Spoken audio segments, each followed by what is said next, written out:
مکی مسجد.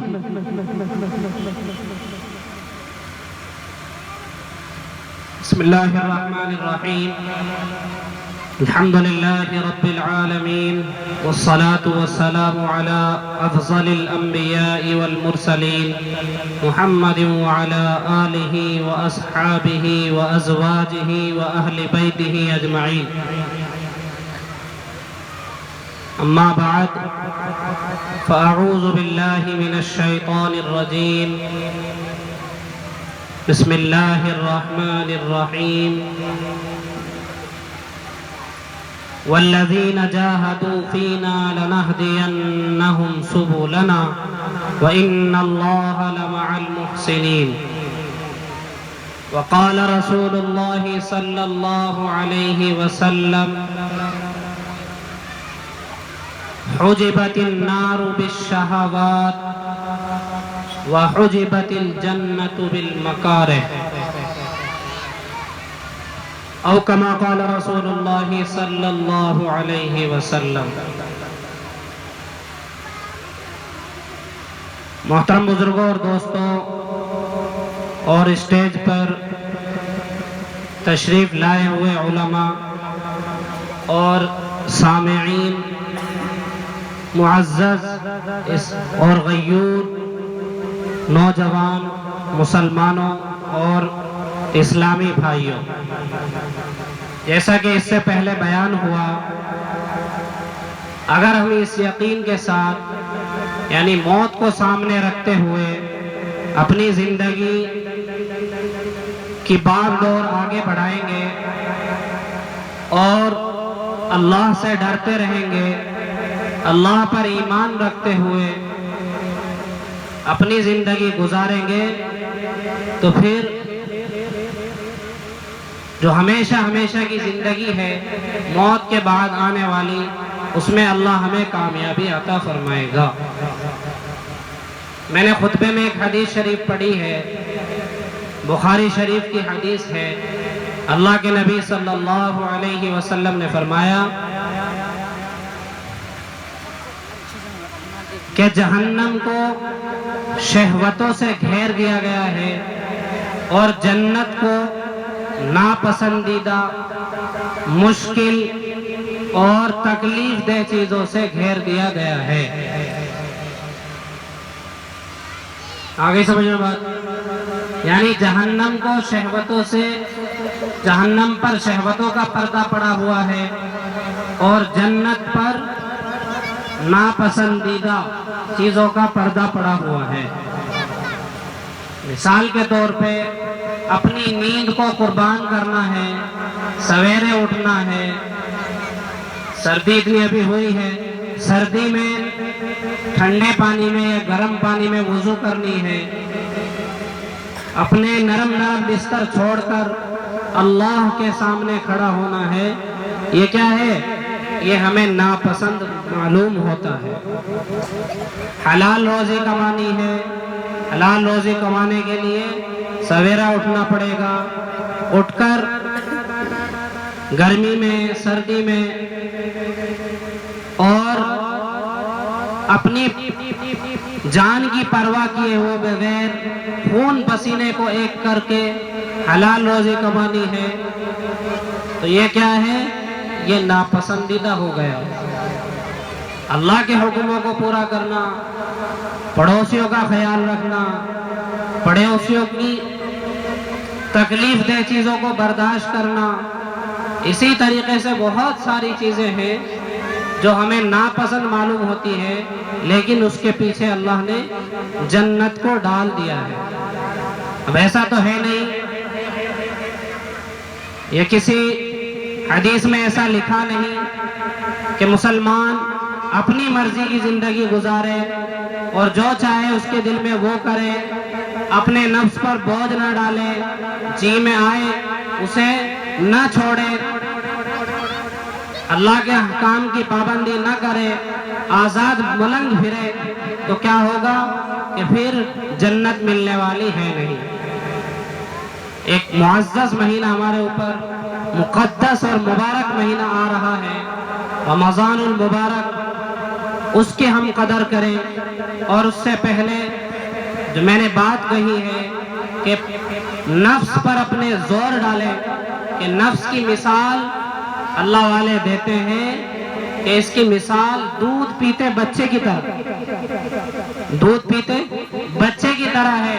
بچہ کبھی نہیں سوچتا کہ اس کا دودھ چھوٹ جائے. بچہ ہمیشہ جب دودھ پہ سے اسے ہٹائیں گے روئے گا، چلائے گا، اور بہت سا بچہ تو بہت دیر تک روتا ہے. اب ماں کیا سوچے کہ یہ روئے گا، چلائے گا اور رات کو سونے نہیں دے گا، میری نیند بھی حرام کرے گا، اس لیے 2 سال کے بعد بھی میں اسے دودھ پلاتی رہوں اور اس کا دودھ چھڑواؤں نہیں. تو کیا ہوگا دوستوں اور بزرگوں؟ وہ آہستہ آہستہ آہستہ بچہ بڑا ہو جائے گا، بالغ ہو جائے گا، لیکن اس کا دودھ نہیں چھوٹے گا. لیکن ماں کو، باپ کو معلوم ہے کہ یہ جو تکلیفیں ہیں اور یہ جو رات کو جاگنا ہے اور یہ مشقتیں ہیں یہ وقتی ہیں، ان کو ہم چھوڑ دیں گے. اس کے رونے کی پرواہ کیے بغیر اس سے دودھ چھٹائیں گے تو دودھ چھوٹ جائے گا. اسی طریقے سے نفس کی خواہشیں ہیں کہ نفس جو ہے ان النفس لامارۃ بالسوء، کہ نفس تو برائی کا حکم دیتا ہے، ماحول بھی اچھا نہیں ہے. اسی طریقے سے ہم نے اپنے دل کو بھی نورانی نہیں بنایا ہے، تو نفس تو گناہوں کا حکم دے گا. اب ہم نفس کے پیچھے پڑ جائیں گے اور جو جی میں چاہے گے کریں گے، جو جی میں آیا اس کو پورا کریں گے، تو کیا ہوگا؟ پھر انسان نہیں رہتا بلکہ وہ جانوروں کی صفوں میں شامل ہو جاتا ہے، وہ جانور بن جاتا ہے. تو انسان، ہم اللہ نے ہمیں انسان بنایا ہے، مسلمان بنایا ہے، تو ہم کیا کریں؟ اپنے نفس کو کچلیں. آپ نے سنا ہوگا وہ واقعہ کہ ایک صحابی کا انتقال ہوا تو اللہ کے نبی صلی اللہ علیہ وسلم نے صحابہ سے معلوم کیا کہ جو جی میں آتا تھا وہ کرتا تھا، نفس جس چیز کو کھانے کو چاہتا تھا اس کو پورا کرتے تھے. صحابہ نے ان کی تعریف کی کہ جنتی ہے، جنتی روح ہے. تو اللہ کے نبی صلی اللہ علیہ وسلم نے معلوم کیا کہ نفس کی چیزوں کو چھوڑ دیتے تھے کہ جی چھوڑتے نہیں تھے. تو فرمایا کہ تم اس درجے کے نہیں ہے جس درجے کے تم سمجھ رہے ہو. یعنی ہم وقتی طور پر کسی چیز کو کھانے کو جی چاہ رہا ہے، وہ جائز بھی ہے، حلال روزی سے بھی کمائی ہے، اس کے باوجود اپنے نفس کو ہم 1 دن کے بعد یا 2 دن تک ہم کیا کرتے ہیں؟ اپنے نفس کو روکتے ہیں. تو اس پر بھی ہمیں جنت میں درجے ملتے ہیں. تو دوستوں اور بزرگوں، اپنے نفس کی نہیں مانتی ہے بلکہ اللہ کے حکم کو پورا کرنا ہے اور وقت کے تقاضے کو دیکھنا ہے کہ وقت کیا کہہ رہا ہے. مؤذن مثال کے طور پہ اذان کا وقت ہو گیا، مؤذن کہہ رہا ہے حی علی الصلاۃ، آؤ نماز کی طرف، حی علی الفلاح، آؤ کامیابی کی طرف. اور کامیابی کیسے؟ حضرات علماء نے لکھا ہے کہ فلاح کا لفظ دنیا کی بھی کامیابی کے لیے آتا ہے اور آخرت کی بھی کامیابی کے لیے آتا ہے. تو اب ہم اللہ کے حکم کی طرف متوجہ ہو جائیں، اللہ کے حکم کو پورا کریں، اللہ کو راضی کریں. دوستوں اور بزرگوں، اتنا بہترین بیان ہوا موت کے اوپر، کچھ پتہ نہیں انسان کو کہ کب چل بسے. ڈور جو ہے وہ دوسرے کے ہاتھ میں ہے، کب وہ کھینچ لے اور ہماری موت کا وقت آ جائے. تو جب ہم اپنے نفس پر زور دے کے اپنے نفس کو بچائیں گے، حرام سے بچائیں گے، سود سے بچائیں گے، سٹے سے بچائیں گے، زنا سے بچائیں گے، تمام گناہوں سے بچائیں گے، کیا ہوگا؟ کہ پھر نفس آہستہ آہستہ فرما بردار ہو جائے گا. کہ نفس جو ہے یہ اگر اس کی مانیں گے، دل کی مانیں گے، شیطان کی مانیں گے تو یہ ہمارے اوپر حاوی ہو جائے گا، پوری طرح قبضہ کر لے گا، کسی طریقے سے نہیں چھوڑے گا اور اس انسان کو انسان بھی نہیں رہنے دے گا. اس لیے اللہ کے حکموں کو پورا کرنے کی کوشش کرے. جو ہمارا خالق ہے، جو ہمارا مالک ہے، جس نے ہمیں تمام نعمتیں دی ہیں. آپ نے یہ آیت کریمہ بار بار سنی ہے، بار بار سنی ہے. وَإِن تَعُدُّوا نِعْمَةَ اللَّهِ لَا تُحْصُوهَا، کہ اگر تم اللہ کی نعمتوں کو گننا بھی چاہو، شمار کرنا چاہو تو نہیں گن سکتے.